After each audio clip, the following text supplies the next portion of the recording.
करुणामयी माँ परम प्रभु Shri Arvind divine grace Shri Arvind पाठचक्र संचालिका अपा एथिरे योगदान करथिबा मोर समस्त नमस्य अपा भाई माने आज जो विषयटी को आमे आलोचना भितर रखिछंती ता होची शब्द बा वर्ड्स बोली जहाँ कहते आमे तार व्यवहार नकरी बा ताकू कमे देई बा संपूर्ण भाव नकरी भाव प्रकाश भावटी बहुत गभीर रे मनस्तर रे गोटे अनुभव आकार रे बा गोटे चिंतन आकार रे रही थाए ताकू आमे प्रकाश करंती ये भाव प्रकाश करिबा आम मनुष्य मानकर एक स्वाभाविक प्रक्रिया प्राय समस्ते ए कार्य करती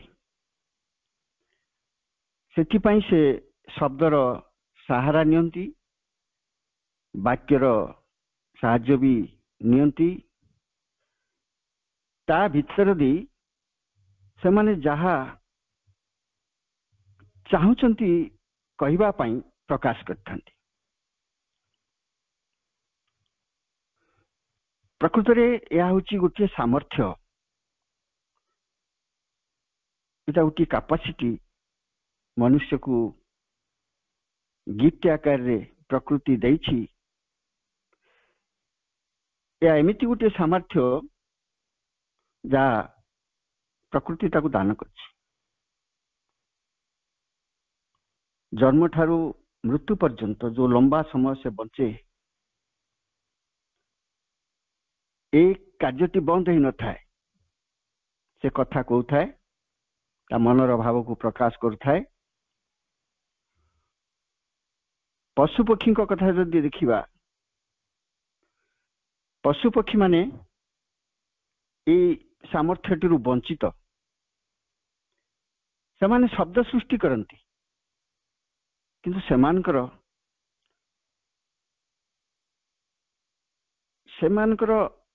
ए वर्ड्स माध्यम रे तांको भाव प्रकाश करिबा जेमती मनीष करे ए सामर्थ्यटी तांकर न थाए विशेषतः पशुपक्षी माने तांकर स्वाभाविक प्रवृत्ति इंस्टिंक्ट द्वारा परिचालित होती आमे जानती गोटे सहजात प्रवृत्ति मध्य सेमानक भितर काम करुथाए जहाँ प्रकृति दत्त किसी जानती नहीं किंतु स्वाभाविक भाव में भल काम गुड़िए भीतर दे ठीक ठीक भाव हो जाए आमे जानी सुनी सचेतन भाव में जहाँ करि पारंती सहजात प्रवृत्तिर थिबा कारणरू से माने से भली काम गुड़िक तांकर सब ठीक ठीक हो जाए एटा प्रकृतिर दान तांको पई गोटे पड़िया रे गोटे गायटे चरुची से गायटी घास खाऊची जेते बळे देखियो गोटे स्थान रे किछि मैला जमीची अपरिष्कार पदार्थ जमीची सेही कारणरू सेठी लंबा लंबा घास हिची से किंतु ताकू छुईब नहीं ताकू छाड़ी दे अन्य आड़े खाइब ताकू साहाय्य करता तार सहजात प्रवृत्ति जोटा धरिकी ता भितरु आसीची से जदि से घास को कौन सी मनीष काटी नहीं अन्य घास सहित मिसेकी गुहाले पकई दिए एवं गायटी को सेठी बांधी दिए गायटी से घास को खाईदब अन्य घास सहित मिसेई खाईदब सेठी से जानी परिबनी एटा खाइबा घास नुहे ताकु से परित्याग करिवनी। ता कारण होची पड़ियारे तार सहजात प्रवृत्ति ताकु गाइड कला, किंतु जेते बेले से घर को आसी मनुष्यर जो मनोभावटा जो मन रो प्रभावटा कार्यटा प्रवेश कर जाइथारु से आउ से सहजात प्रवृत्ति सेठी काम कलानी।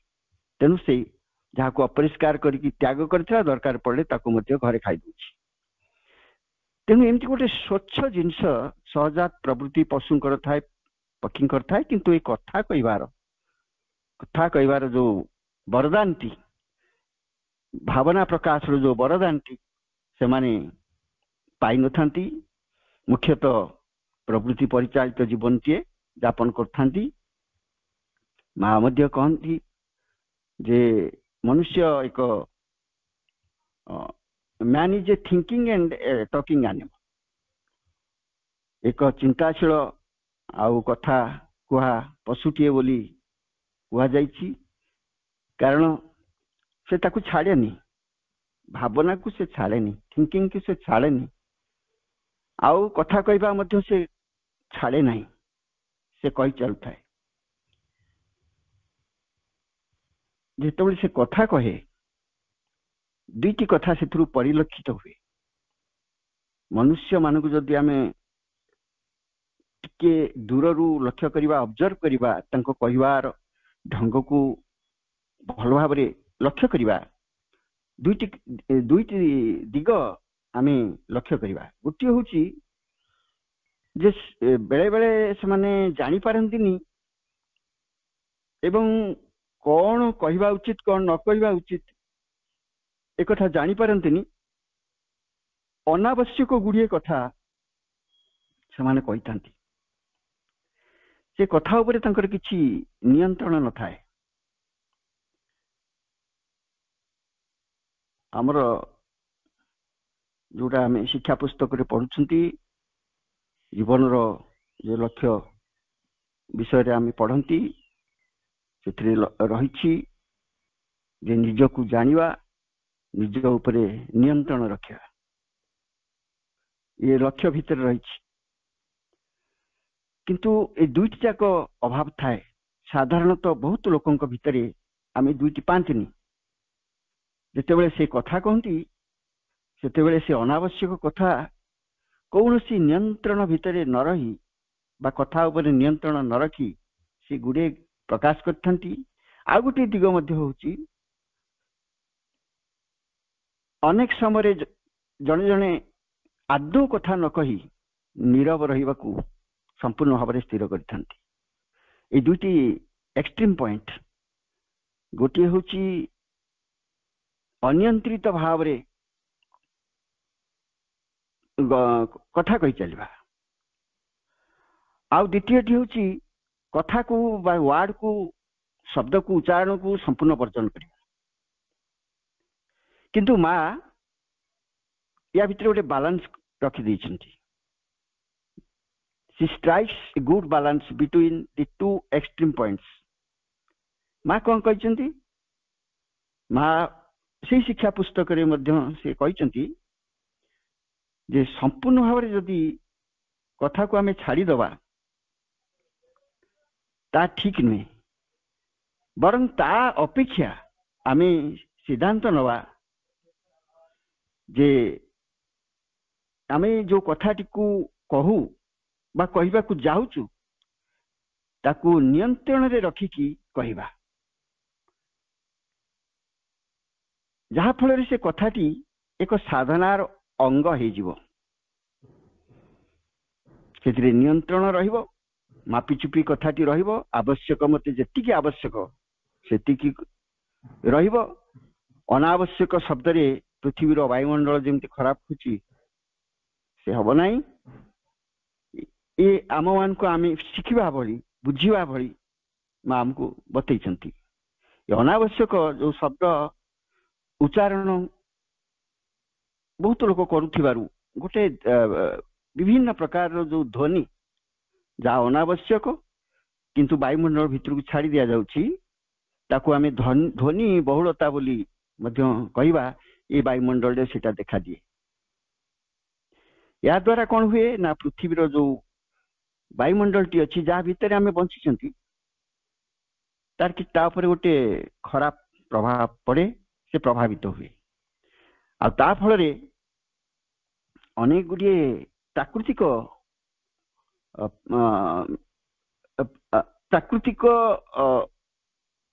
ज्ञान आम कार्य प्रकाश कर पारंती। उदाहरण स्वरूप वृक्ष माने नीरव सब बेले नीरव से कथा कहते कि जीवन अच्छी से बंची से भी आलोक चाहते से भी वायु चाहते से मिनेराल संग्रह कर भी खाद्य प्रस्तुत कर छोट रू बड़ होती एवं से गोटे स्पंदन बाहर को छाड़ती बोधे अन्य माने बुझंतु से निजको अन्य मान को बुझेबा को चेष्टा करती आमे ताकू भयस बोली कहि परिबा गोटे सूक्ष्म स्तरीय कंपन कंपन बोली स्पंदन बोली आम कहि परिबा एई स्पंदन टी को आमे आउ बुझी पारंती नाही। माँ किंतु तांको जीवनी कहानी जो पढ़ती माँ दिव्य जननी श्री माँ आमे देखती से खाली मनीष मान कथा कही ना से पशु पक्षी ठू आरंभ करी जो वृक्ष एवं जड़ पर्यंत गोटे बाल्टी पर्यंत से जहाँ कही आमे भाविबा जे किते से चेतना किते गभीर को जाई अन्य मान को बुझी पारथला ताही साधना चेतना किते लंबा हो जाई पारे किते बुझी पारे अन्य मान को ताही साधना।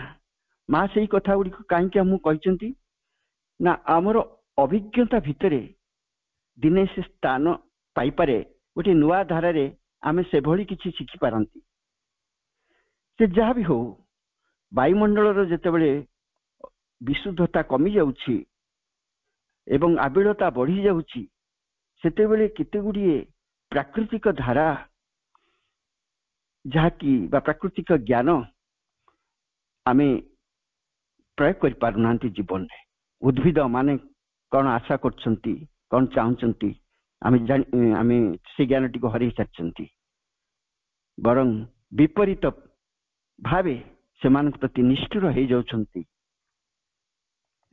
आउ मध्य आमे सब प्राणरू मन स्तर को आछि किंतु प्राण को तो छाड़ी ना जो प्राण बा शक्ति प्रभाव टी आम भितर भी अच्छी विश्व शक्ति आसिक आम भितर भी आमको जंत्र करी काम करछि सेतिरे निम्न प्राण उच्च प्राण बा जो प्राणिक स्पंदन सब रही राग अच्छी क्रोध अच्छी हिंसा अच्छी ये सब अच्छी ये भी मनुष्य भितर कार्य करछि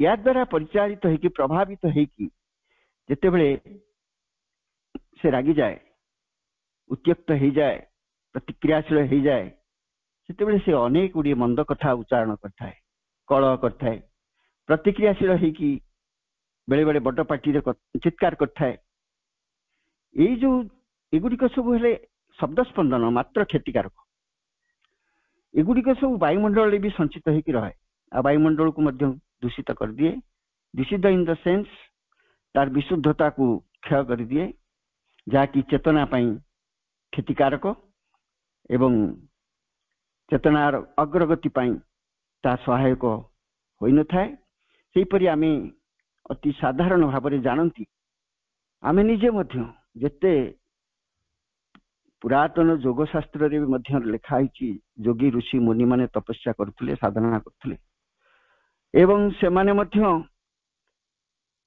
मनुष्यर जो प्रकृति को जय करने को चेष्टा करथुले किंतु तार अधीनस्थ भी थिले से माने भी मध्य रागुथुले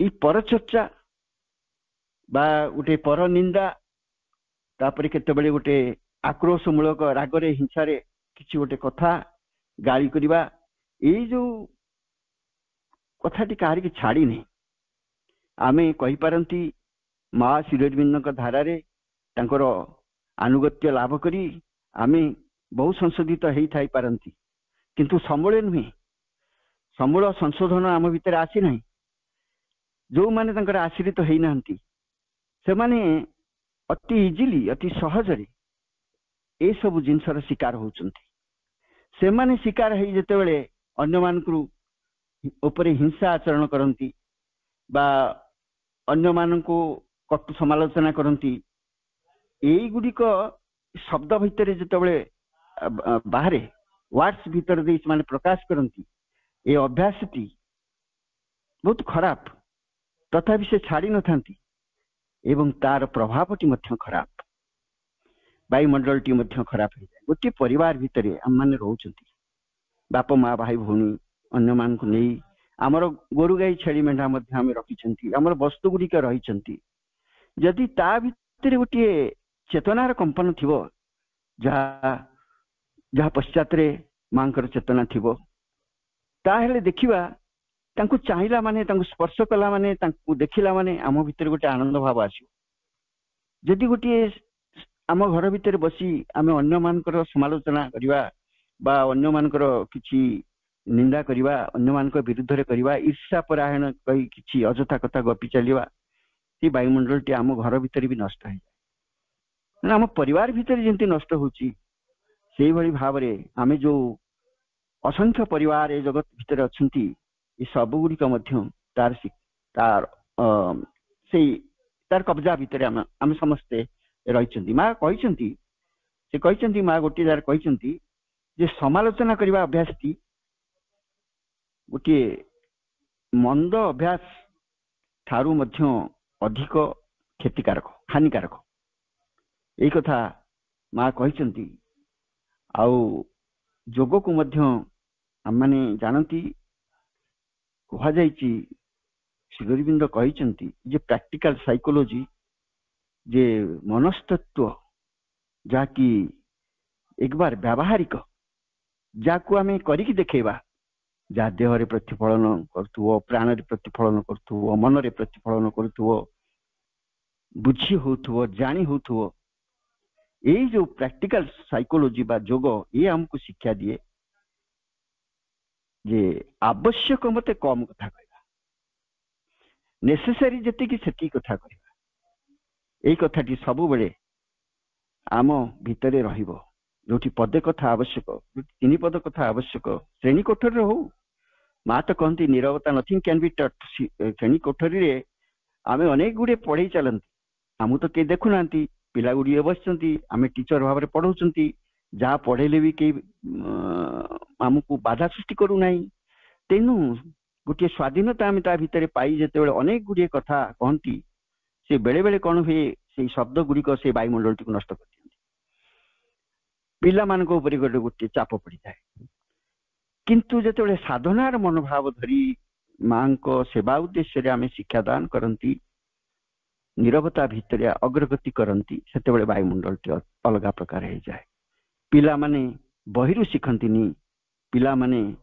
चेतना रु शिखंती एवं से चेतना को सृष्टि करिवा प्रकाश करिवा गोटे यूनिट हेले टीचर क्लासरूम भितर तेणु जे आमे सचेतन रही आवश्यक मते कथा कहवा कम कथा कहवा दरकार पड़े आदो कथा कहवा नहीं एमिति भी अच्छी आदो कथा न कहले भी बेले बेले भाव प्रकाश पाई जाए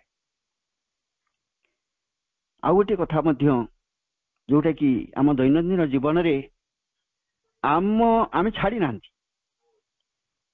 गोटे हूँ तारी ऊपर माँ लिखिं गोटे बाणी इंग्राजी रे मुझे टिपिकी रखी आपण आगे पढ़ुची टू लिसन इज गुड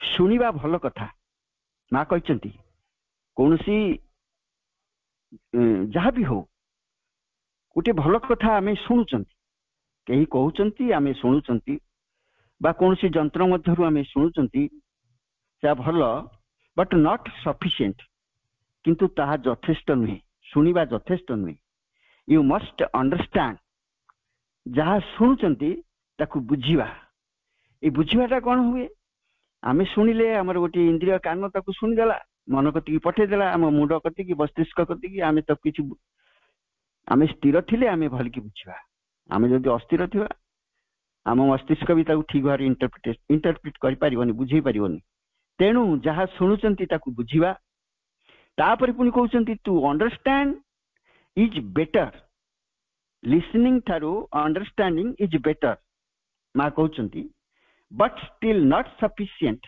तथापि यथेष्ट नुहे, यू मस्ट एक्ट, ताकू आमे कार्य देखैबा। तेणु जहा शुणुचंती नीरवरे ताकू जदि बुझी जिबा, जहा बुझुचंती नीरवरे जदि ताकू कार्य प्रकाश करिबा, ताहले कोन हबो ना से गोटे से से ठीक गोटे पूर्णता आर स्थिति आमको दब। किंतु जहा शुणिले आम तापर मंतव्य गुड़िए छाड़ीदबा, ताकू ठीक भाव बुझी नथिबा झगड़ा करिबा एवं ताकू कार्य आदौ परिणत करिबा नाही, ताले से ए कथा माँ कहउनांती। माँ कहउचंती तुमे कार्य कर, कार्य ताकू देखाओ। शुणिबा भल मात्र यथेष्ट नुहे, आमको बुझीबाकू हबो, बुझीबा मध्य अधिक भल, किंतु ता भी यथेष्ट नुहे जे पर्यंत ताकू आमे कामरे न देखै। एई जिंस गुड़िक जो माँ आमको कहउचंती, आम आमर स्थिति, आम चेतनार स्थिति नहीं से कहिचंती। माँ जने शिक्षक भाव में एक कही नांती, माँ सब बेले विश्व मंगल पाई सब किछि कहिचंती, लिखिचंती, करचंती। विश्व मंगल पाई माने गोली तारू मनीष पंत समस्त मंगल पाई। प्रभु श्री अरविंद एबे भी मध्य तांकर पालन करा जायछि 5 रु 9। से केते बड़ त्याग करछंती ए विश्व मंगल पाई। जड़ ठारू जिते स्तर सब रही चेतनार स्तर, से सब गुड़िक भूमिर अग्रगति पाई एवं जीवनर लक्ष्य को पूर्णता आड़ को नहीं जीवा पाई जहा करणीय, जहा आवश्यक, सेथि सकाशे से निजर शरीर को त्याग करछंती एवं से रुचित अतिमान चेतना आलोक शरीर धारण करछंती। माता शक्ति को क्रियाशील करूछंती। ये सब विश्व मंगल पाई। एको सुनिबा को बुझिबा से दिगरे कृतज्ञता बसत किछि करि चलिबा, एई कथा आमे जानिबा दरकार। तार अर्थ नुहे जे आमको घर छाड़िया पड़िबो कि आमर कार्य छाड़िया पड़िबो, जमबाड़ी छाड़िया पड़िबो, शिक्षकता छाड़िया पड़िबो ना। आमर जो आटिट्यूडटी रही, मनोभावटी रही, से मनोभावटी को बदल, से मनोभाव को एपरि भाव में बदलैबा, ताहा एक कृतज्ञता भाव में से प्रभु का आड़ को, से दिव्यजन का आड़ को जाउथो। से कौन सी पाइबार इच्छा नथिबो, कौन सी आत्मबढ़िमा देखेबार कथा नथिबो, कौन सी गर्व नथिबो, थिबो खाली गोटे कृतज्ञतार भावटी। माँ गोटे कथा आम को भी कहिसंती, विशेषतः जेतेबेले भगवान को विषय रे आमे किछि कहंती, निरर्थक कथा गुडी बेसी कहवा नहीं, जहा समुचित सेति कहवा, जेतिकी आवश्यक तारी भितरे आमे ताको बांधी रखिबा। शिक्षा पुस्तक रे भी माँ कहिसंती जे अल्प केते मिनिट पाई यथार्थ रे भगवान को विषय रे उपयोगी किछि कहबा को हेले अनेक घंटार नीरवता बा एकाग्रता आवश्यक। एक कथाटी शिक्षा पुस्तक रे भी समस्त पाई से उल्लेख करिसंती। नीरवता भितर जो शब्द बाहरे ताही केवल भगवान को विषय किछि कहि पारे, किंतु जहा मन स्तर रु आसे, जहा कि एई भली किछि बाह्य चेतनार भूमि रु आसे, से भगवान को कथा ठीक भाव प्रकाश करि पारेनी। कारण भगवान केवल बाह्य चेतनार स्तर नुहंती, से बाह्य चेतना अंतर्चेतनार बहु ऊर्ध्वरे अछंती अंतर्चेतना भितरे थाई अर्थात निरवता भितरु आसी जहा किछि उत्साहित हुए ताहा केवल तांका आड़ किछि बाट जाई पारे आ निरवता भितरे यथार्थ भावटी प्रकाश पाई थाए। आमे जानिले जो कथाटी आलोचना करचंती अल्प कथारे भाव प्रकाश करवा आम मानक पई जो माने मां श्री अरविंदर अनुगत निहाती आवश्यक। आउरी मध्य मां हम कहिसंती एपरिक शब्दर व्यवहार न करी मध्य नीरवता मध्य आमे भाव प्रकाश कर परिबा। अच्छंती अनेक लोक अच्छंती सेमान कथा कहले भी बहुत समय लागिवो। सेमाने परम पूज्य चंपक लाल जी कथा कहवा बंद कर देथिले, कहउनथिले, नीरव थिले, किंतु तांको भितरे जो सुविशाल भावना, जो भाव, जो चेतना, जो माने तांको जानिथिले, तांको प्रार्थना करथिले, तांको सानिध्य पाई मां को प्रार्थना करथिले, से मान सेतरु वंचित हेइ नथिले। बहु कथा रहिछि। तेणु एमिति गोटे भूमि अछि जो भूमि रे शब्दर आवश्यकता जमा नाही, किंतु भाव अति सुंदर सुस्पष्ट भाव रे जनक ठारू आउ जनक पाखु ट्रांसमिट हेइ थाए।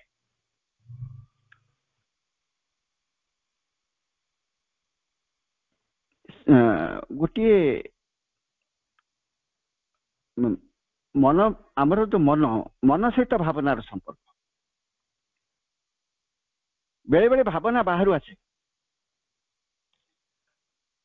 आमर गोटे बाह्य मन रही गोटे अंतर मन रही दुईटी सत्ता रही गोटे हूँ बाह्य सत्ता बा आउटर बीइंग आ गोटे इनर सत्ता बा इनर बीइंग अंतर सत्ता।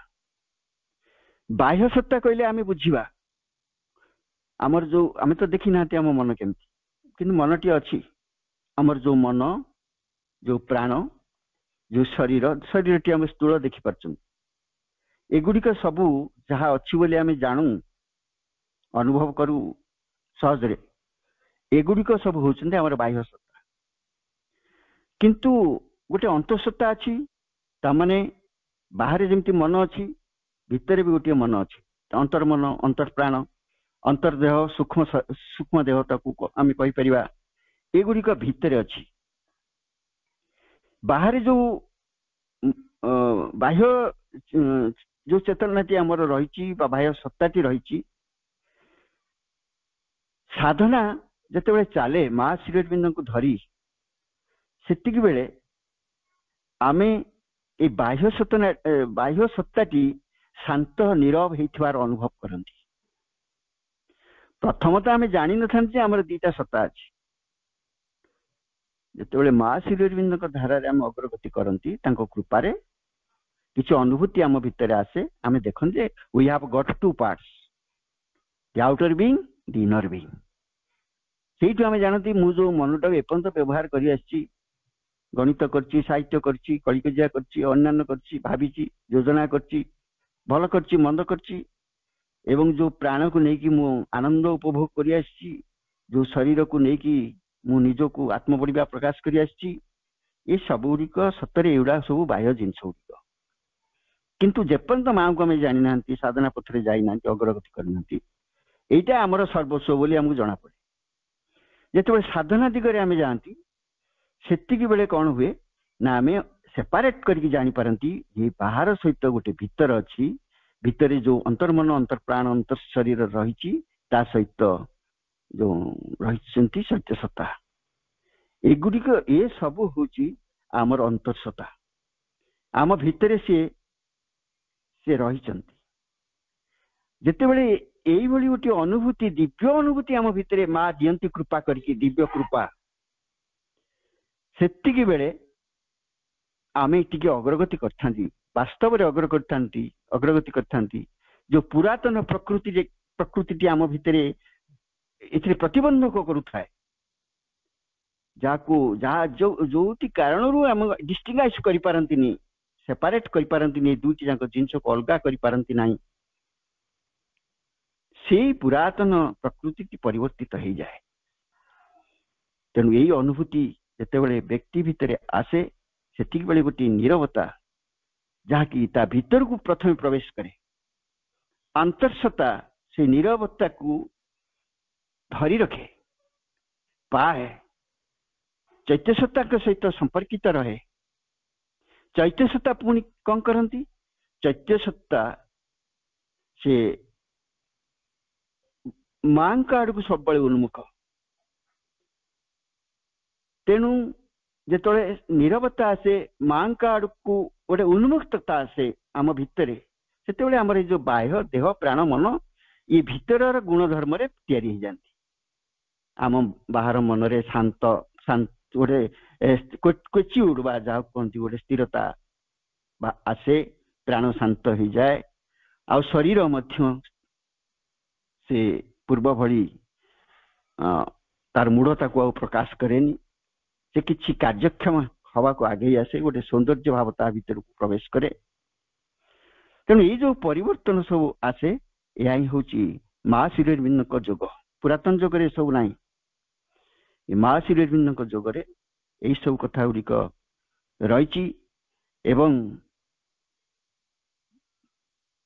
ଯେତେବେଳେ ଭିତରେ ଚୈତ୍ୟସତ୍ତାଙ୍କ ଆଡକୁ ଆମର ଅନ୍ତର୍ଚେତନାଟି ଖୋଲିଯାଏ ଏବଂ ଯେତେବେଳେ ଊର୍ଦ୍ଧ୍ୱରେ ଥିବା ଦିବ୍ୟ ପରମସତ୍ତାଙ୍କ ଆଡକୁ ମଧ୍ୟ ସେ ଖୋଲିଯାଏ, ସେତିକି ବେଳେ ବାସ୍ତବରେ ଜ୍ଞାନ, ଶକ୍ତି, ଆଲୋକ, ଚେତନା ଊର୍ଦ୍ଧ୍ୱରୁ ଅବତରଣ କରେ ଏବଂ ଭିତରେ କ୍ରିୟା କରେ, ନିଜକୁ ପ୍ରସ୍ତୁତ କରେ, ରୂପାନ୍ତର କାର୍ଯ୍ୟ ଆରମ୍ଭ ହୁଏ। ଏଇଭଳି ସ୍ଥିତି ଦେଇକି ଯେତେବେଳେ ଆମେ ଆସୁଛନ୍ତି, ସେତିକିବେଳେ ଭାବନାର ରୋଲ କୋଉଠି? ଭାବନାଟି ସାଧାରଣତଃ ବାହ୍ୟ ମନର। ମୁଁ ଯାହା ଆପଣମାନଙ୍କ ଆଗରେ କିଛି କହିଯାଉଛି, ମୁଁ ଜାଣିନି କଣ କହୁଛି, କିନ୍ତୁ ଯାହା କହିଯାଉଛି ଏହା ହଉଛି ମୋର ବାହ୍ୟ ଚେତନା, ଅନ୍ତର୍ଚେତନା ନୁହେଁ। ଯଦି ଅନ୍ତର୍ଚେତନା ତାଙ୍କର କୃପା ଥାଏ, ତାହେଲେ ସିଏ ଜାଣିଛନ୍ତି ୟା ଭିତରେ ଅନ୍ତର୍ଚେତନାର ସ୍ତର କେତେ ଅଛି। ଯାହା ହଉ, ମୋଟାମୋଟି କହିଲେ ଆମର ଯେହେତୁ ମନ ଅଛି, ଆମ ଭିତରେ ଭାବନା ଅଛି। ଭାବନାକୁ ଯେତେବେଳେ ଆମେ କଥାରେ ପ୍ରକାଶ କରାଯାଏ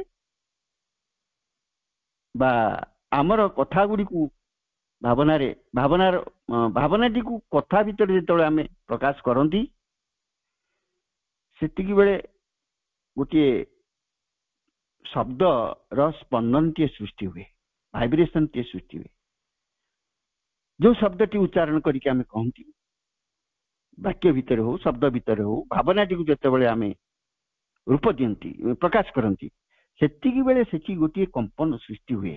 ଆଉ ସେ କମ୍ପନ ଭିତରେ ଗୋଟିଏ ଶକ୍ତି ଥାଏ।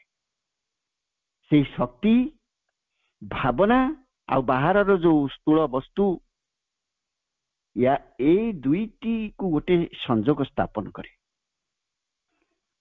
ଭାବନା ଅଛି, ମୁଁ ଏଇ ଜିନିଷଟିକୁ ଏଇଠି ରଖିବି, ତାପରେ ଯେତେବେଳେ ପ୍ରକାଶ କଲି ସେ କଥାଟିକୁ ଶବ୍ଦ ଭିତରେ, ସେଠି ଗୋଟେ ଶକ୍ତି କାର୍ଯ୍ୟ କରା, ଶକ୍ତିଟି କାର୍ଯ୍ୟ କରିକି ଏକୁ ରୂପରେଖ ଦେଇଦବ, ତାକୁ ନେଇକି ସେଇଠି ରଖିଦବ, କରେଇଦବ। ତେଣୁ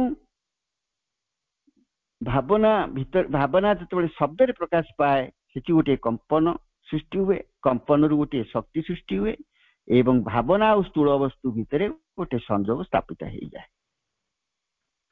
ଭାବନାଟି ସବୁବେଳେ କିନ୍ତୁ ସୂକ୍ଷ୍ମ ଅବସ୍ଥାରେ ଥାଏ, ତାକୁ ଆମେ ଜମା ଠରେଇ ପାରିବାନି, ଦେଖିପାରିବାନି। ଆଉ ଶବ୍ଦ ତାକୁ ରୂପ ଦିଏ। ଏଇ କାରଣରୁ ମା ମନା କରିଛନ୍ତି, ଏଇ ଶିକ୍ଷା ପୁସ୍ତକରେ ମା କହିଛନ୍ତି ଯେ ତୁମେ କେବେ ହେଲେ ପ୍ରତିକ୍ରିୟାଶୀଳ ହବ ନାହିଁ, କୌଣସି ବସ୍ତୁକୁ ନିନ୍ଦା କରିବ ନାହିଁ, କୌଣସି ବ୍ୟକ୍ତିକୁ ମଧ୍ୟ ନିନ୍ଦା କରିବ ନାହିଁ, ଏପରି କିଛି କହିବ ନାହିଁ ଯୋଉଟା କି ଆମର ଭଗବାନଙ୍କ କାର୍ଯ୍ୟରେ ସେ ବାଧା ସୃଷ୍ଟି କରୁଥିବ, ଏସବୁ କିଛି ବି କହିବନି। ସମାଲୋଚନା କଥା ମଧ୍ୟ ସେ ସମ୍ପୂର୍ଣ୍ଣ ଭାବରେ ମନା କରିଛନ୍ତି। एवं से कहते जदि कौन सी जिनस को रूपांतरित और परिवर्तित करिवार क्षमता तुम पाखरे नहीं तार तुमर ताकू समालोचना करवा यथार्थ नुहे। ये परिवर्तन पई कौन आवश्यक कॉन्शियसनेस दरकार, चेतना दरकार। चेतनार संज्ञा पुनी कौन ना चेतनार संज्ञा विषय कहते ता हूँ अवेयरनेस आ विल पावर। जनक भितर जो अवेयरनेस आ विल पावर नहीं से आउ गोटे जिनस को बदल पार कुआड़ू तार से क्षेत्र में जब बदल न हम से समालोचना संपूर्ण वर्जनीय बोली माँ कह। जिते बड़े मनुष्य मान कथा आम समाजर कथा उठे, आम परिवार कथा उठे, व्यक्ति विशेष कथा सब उठे, सेते बड़े संपर्कटी मन स्तर रु होता है। देखिबा संपर्कटी बेले बेले मन स्तर रु होता है। गोटे मन आउ गोटे मन या भितर जो संपर्कटी सृष्टि हुए ता यही शब्द भीतर देखिए होता है। शब्दर भूमिका अच्छी। मन स्तर रे जो संपर्क नथिबो, मन स्तर संपर्क नहीं, प्राण स्तर संपर्कटा अच्छी, से संपर्कटा स्ट्रांग हेनी। तेणु मन स्तर संपर्क टी बेसी टाणुआ थाए। यही संपर्कटी पाई शब्द गोटे माध्यम होता है। आ मन जदि आमर विशुद्ध थिबो, गोटे घरे आम 4 जन रोचु, मन आमर विशुद्ध अच्छी माने स्थिर अचंचल एकाग्र गोटे भल पाइबा भितर सृष्टि होती। जदि एगुड़िक थाए सेठी शब्द बेसी दरकार हुए नहीं। 2 जन व्यक्ति जदि मन संपूर्ण मिल जाए, जनकर भावना मध्य आउ जनक भावना बा हाँ भावना दे संचरित हुए, कार्य करे। एपरिक जने लोक जदि भाविला जे कामटी यही भली हवा उचित, ए वस्तुटी एठी रखा जिबा दरकार, एतिकी यदि गोटे भावना ता भीतर आसी जाए, ताकू शब्द प्रयोग करिया पड़ियोनी, ताकू ए विषय किछि कहबा पड़ियोनी। जदि मन मन भीतर गोटे मेल अछि, एही भावनाटी संभवतः आउ गोटे भावना भीतर संचरित हो जाफल से व्यक्ति से ही करथिबो। बेले बेले सेमती देखा जाए जोग धारारे मध्यम एटा अति सहज हुए जे गोटे भावना को भाविबा क्षणी आउ गोटे जगार ता हो जाउछि। से स्थान रे शब्दर भूमिका आदौ नहीं। एवं ये सब अनुभवर कथा ये किसी कथा कहवा दरकार पड़ेनी, किसी गोटे प्रकाश करवा कथा आम दरकार पड़ेनी। जो मैंने सचेतन भाव माँ साधना कर चेतना रे रहउछंती, अग्रगति करछंती, ताकू तो आम बाहर कहीं जानीपारानी करूथांती। तांकर निज कथा उपरे निज उपरे किछि नियंत्रण थाए, आउ एकाठी भी रहउथांती। सेतिकी बेले जनकर मनरे जदि गोटे प्रश्नटे भी उठे, कौन सी गोटे प्रश्न उठे, से प्रश्नर उत्तरटी आउ जनक पाटी भितरु मध्य बेले बेले बाहरी आसबार संभावना थाए, किंतु प्रश्नटी पचरा जाय न थाए। प्रश्नटी पचरा जाय न थाए, किंतु उत्तरटी स्वाभाविक भाव में कथा भितर देई आउ जनक पाटी प्रकाशित हो जाए। कहीं एपरि हुए? चेतना स्तर से माने मन स्तर भितर थिले मध्य एक चेतना स्तर भितर बास करथांती। चेतना एमती ट्रांसमिट करे। जने पानी पीवा को इच्छा करछि, आउ जने पानी बोतल टा बढ़े दउछि, से तो मागी नहीं पानी, से पाइला केमती ना? एटा हुए एवं से परस्पर ताकू बुझी पारंती। सेही क्षेत्र रे शब्द उच्चारण प्रयोजन न थाए बा अल्प केतोटी शब्द यथेष्ट हुए। एई घटना गुड़ाक आमको बुझौछि जे आमे जो स्तर रे रहिछंती से स्तर रे शब्द बहुत दरकार, किंतु जेतेबेले चेतनार स्तर रे जने ऊर्ध्व को उठी जाए सेतेबेले शब्द प्रयोग शब्द प्रकाश आवश्यक हुए नहीं। बेले बेले भी अपरिचित लोक सहित आम भेटाभेटी हो जाए कौन से अपरिचित सहित जो आम एकाठी हेले बा भेटिले से किछि कथा कहती से निजको प्रकाश करती कथा माध्यम से कथा बा से शब्द गुड़ी को आम जानी तथापि जेहेतु आम मन भितर गोटे मेल नाही जेहेतु से अपरिचित मेल नाही मानसिक मेल नाही मन स्तर से से कथा गुड़ा आमको अबुझा लगे आम ठीक भाव धरी पारिबा नाही किंतु जेतेबेले तांको सह अधिक थर भेट हुए तांको सहित एमती किछि इंटरैक्शन एई भली कथावार्ता जदि चालू रहे ताले दुई जन को मन भितर गोटे मेल सृष्टि हो जाए मेल आसीबा परे से माने परस्पर को बुझी पारंती ओ खूब कम शब्दर विनिमय रे आउ गोटे कथा जहाँ माँ कहिसंती जे मातृरचना बड़े से कहिसंती जहाँ शब्दर अतीत शब्दर ऊर्ध्वरे जे रही जो चेतना रही जो भावना रही जो भाव रही जहाँ सब बियॉन्ड वर्ड्स बोली आम कहवा ताकू प्रकाश करिया पई शब्द ही माध्यम होता है एवं सेति सकाशे शब्द एक इन्स्ट्रुमेंट बा साधन आकार रे काम करे जो मानकर गोटे एई भली भाव रे जोग द्वारा हो कृपा द्वारा हो बा तांकर संस्कार द्वारा हो जदि गोटे उच्चतर साधन आगुरु रही बा बोध शक्ति टी रही एई बोध शक्ति कथा कहले मु एई कथा कहबी आम मान भितर जेते बड़े बाह्य मन रे आम चिंता करती भावना बोली आम कहते किंतु अंतर्मन भितर जेते बड़े गोटे से भली किछि गोटे सृष्टि हुए आम भितर ताकू आम बोध शक्ति बोली कहवा जाकि श्रीकृष्ण गोपी मान भितर भी थिला गोटे बोध शक्ति एई जो बोध शक्ति ए जदि थाए ता भितरे से व्यक्ति भितरे गोटे साधन उच्चतर साधन थाए सेठारे शब्दर साहाय्य बिना से भावटी प्रकाशित हो जाए भाव एते लंबा एते गभीर ताकू केबे हेले आमे तो सठिक भाव रे ताकू डेलिमिट करि परिबा नै माने ताकू सीमाबद्ध करके करि परिबा नै बरं जेतेबेले से भावटाकू आमे शब्द भितर दे अन्य को प्रकाश करिया को चाहती जेमती कहूची माँ श्री अरविंद कथा आमे कथा माध्यम रे आउ जन को बुझेवा को चेष्टा करचंती कहउचंती केतेबेले कोन कहउचंती it is limited it becomes limited या कोन होची ना प्रकृत जेति की हवा कथा से अर्थटी संकीर्ण और सीमित हो जाए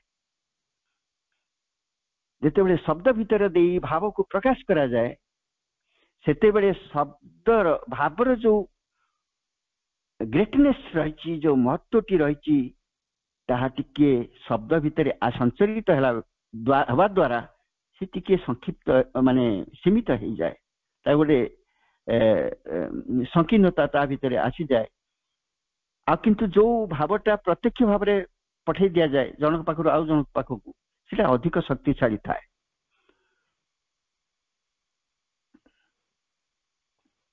शक्तिशाली भाव को शब्द को आनिले ता कम शक्तिशाली दुर्बल हो जाए किंतु ताकू से भावटा को जदि सीधा सड़क से उच्चतर साधन द्वारा प्रेरण कर दिया जाए ताले से आहुरी शक्तिशाली हो जाए तेणु समय आसुची एई भली स्टेज को जेतेबेले मनुष्य माने आसीबे व्यक्ति माने आसीबे से माने तांकर भाव को जेतेबेले नीरवता भितरे प्रेरण करि परिबे प्रकाश करि परिबे मुहर खाली हसटिए थिबो भितरे भल पाइबाटिए थिबो सेतिक बेले आमे देखिबा एई जो शब्द जो टेंशन बोली आमे कहउचंती टेंस बोली कहउचंती बा स्ट्रेन बोली कहउचंती स्ट्रेस बोली जहाँ भी आमे कहउचंती शब्द माध्यम रे ए सब ए शब्द जो अनेक कथा आपण भाभी होंतु एणु तेणु क्या गुड़े कही जातु आमर गोटे एई भली स्ट्रेस आसी जो मुंड भितर को तेणु जहाँ भी हो भविष्य तो एमती गोटे समय आसी जहाँ माँ तैयारी कर जाइछंती अतिमान चेतना और शक्ति द्वारा आस्ते आस्ते परिष्कार हवार लगुछि ଯେତେବେଳେ ଏକ ମଣିଷ ଭିତରେ ସେଇ ସାଧନଟି ବିକଶିତ ଅବସ୍ଥାକୁ ଆସିଯିବ, ସେ ଆଉ ଶବ୍ଦର ବ୍ୟବହାର ନ କରି ସିଧାସଳଖ ତା ଭାବ ପଠେଇ ପାରିବ, ଗୋଟିଏ ସ୍ମାଇଲ ଭିତରେ ଦେଇକି ମଧ୍ୟ ସେ ପଠେଇ ପାରିବ। ତେଣୁ ଭାବନାର କ୍ଷେତ୍ରରେ ଶବ୍ଦର ପ୍ରକୃତରେ ବେଶୀ ସ୍ଥାନ ନାହିଁ, ବର୍ତ୍ତମାନ ପାଇଁ ଅଛି, ଭବିଷ୍ୟତରେ ନ ରହିପାରେ। ଯେ ଭାବନା ଅଛି, ବାକ୍ୟଟେ ନହେଲେ ମୁଁ ତାକୁ ପ୍ରକାଶ କରିବି କେମିତି? ମୁଁ ଅଧ୍ୟାପକ ଅଛି, ପିଲାଙ୍କୁ ଲେକ୍ଚର କିଛି ଭାଷଣ ନଦେଲେ ସେ ବୁଝିବେ କେମିତି? ହେଇପାରେ, ବର୍ତ୍ତମାନ ଅବସ୍ଥାରେ ଅଛି। କିନ୍ତୁ ମା କହନ୍ତି ଯେ ଭାବନା କ୍ଷେତ୍ରରେ ଗୋଟେ ଶବ୍ଦର ସ୍ଥାନ ନାହିଁ, କିନ୍ତୁ ଗୋଟେ ଚେତନାର ସ୍ଥାନ ଅଛି, ସ୍ଥିତିଟିଏ ଅଛି। ଯେତେବେଳେ ବ୍ୟକ୍ତିର ମନୋଗତ ଭୂମିଟି ସମ୍ପୂର୍ଣ୍ଣ ଭାବରେ ଗୋଟେ ନୀରବତା ମଧ୍ୟକୁ ପ୍ରବେଶ କରିବ, ଯାହା ଉପରେ କି ମା ଗୁରୁତ୍ୱ ଦେଇଛନ୍ତି, ଯଦିଓ ତାହା ସହଜ ନୁହେଁ, ତାହା ହିଁ ହଉଛି ପ୍ରକୃତ ବାଟ। ଯଦି ବି ଅଧ୍ୟାପନା କାର୍ଯ୍ୟ କରାଯାଏ, ଶିକ୍ଷାଦାନ କରାଯାଏ, ତାହା ହିଁ ନୀରବତା ଭିତରେ ଦେଇ ସର୍ବୋତ୍କୃଷ୍ଟ ହବ। ଏବଂ ଗୋଟିଏ ଅଭିପ୍ସା ମଧ୍ୟ ଥିବା ଦରକାର। ମୋ ମନଟିକୁ ସମ୍ପୂର୍ଣ୍ଣ ନୀରବ କରିବା ପାଇଁ ମୋ ଭିତରେ ଗୋଟେ ଅଭିପ୍ସା ଥିବା ଦରକାର, ନିହାତି ଦରକାର। ନ ରହିଲେ ତାହା ହବ ନାହିଁ। ଆଉ ଯଦି ନ କରିବା, ଏଇ ଚିରାଚରିତ ଭାବରେ ବାହାରେ ବଡ ପାଟି କରୁଥିବା, ବଡ ପାଟିରେ କଥା କହୁଥିବା ସେଇଭଳି ଅଭ୍ୟାସ ଟିକେ ଧରି ବସିଥିବା, ତାହେଲେ ଆମେ ସମ୍ପୂର୍ଣ୍ଣ ଭାବରେ ପଦାରେ ପଡି ରହିଥିବା, ବାହ୍ୟ ଚେତନା ଭିତରେ ପଡି ରହିଥିବା।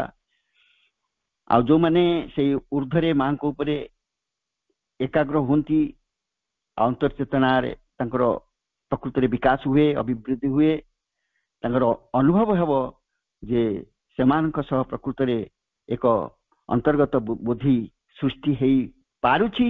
ଏବଂ ଧୀରେ ଧୀରେ ତା ମାଙ୍କର କୃପା ଭାବିକି କୃତଜ୍ଞତାବଶତଃ ତାକୁ ହିଁ ଆମେ ଗ୍ରହଣ କରିନେବା, ତାହା ହିଁ ମାଙ୍କୁ ଅର୍ପଣ କରିବା। 1954 ମସିହାରେ ଗୋଟିଏ ବାଣୀ ମୁଁ ପଢୁଛି, ଯାହାକୁ ଟିପି ରଖିଛି। ସେ ବାଣୀ ଥିଲା, କୌଣସି ବିଷୟରେ, ମା କହିଛନ୍ତି ସେ ବାଣୀଟି, କୌଣସି ବିଷୟରେ ଗର୍ବିତ ଭାବ ଦେଖାଇ ହୁଅ ନାହିଁ, ତୁମର କାର୍ଯ୍ୟ ଗୁଡିକ ହିଁ ତୁମର ସବୁ କିଛି କଥାକୁ ବ୍ୟକ୍ତ କରିପାରୁ। ଗର୍ବ କରିବା ପାଇଁ ଶବ୍ଦ ପ୍ରୟୋଗ କରୁଛନ୍ତି, ବଡିମା ଦେଖାଉଛନ୍ତି। ମା କହୁଛନ୍ତି ସବୁ କିଛି, ଯାହା କିଛି, ଏପରିକି ତମେ ୱିଶେସ ପଠଉଛ ଅନ୍ୟମାନଙ୍କ ପାଇଁ, ଜଣକୁ କିଛି ତା ସାମ୍ନାରେ ଭଲ କଥା କହିବାକୁ ଚାହୁଁଛ, ସେଗୁଡାକ ଦରକାର ନାହିଁ। ତୁମେ ଯାହା କିଛି କରୁଛ କାର୍ଯ୍ୟ ଭିତରେ ପ୍ରକାଶ କରିଦିଅ, ଶବ୍ଦ ଭିତରେ ନୁହେଁ, କଥା ନୁହେଁ, କାର୍ଯ୍ୟ। ମା କହିଛନ୍ତି नो वर्ड्स एक्ट्स। ଆଉ ମା ଗୁରୁତ୍ୱ ଦେଇଛନ୍ତି କଥା ନୁହେଁ କର୍ମ। ବାସ୍ ଏହି ଆମର ଆଜିର ଶିକ୍ଷା ହଉ। କୃତଜ୍ଞତା ପ୍ରଭୁ ଶ୍ରୀ ଅରବିନ୍ଦଙ୍କୁ ଏବଂ ମାଙ୍କୁ, ତାଙ୍କ ନିକଟରେ କୋଟି କୋଟି ପ୍ରଣାମ। ଆମେମାନେ ଏକାଠି ହେଇଛନ୍ତି ତାଙ୍କରି କୃପାରେ। ଧନ୍ୟବାଦ ଭାଇ ଭଉଣୀ ମାନେ। ବନ୍ଦେ ମାତରମ୍।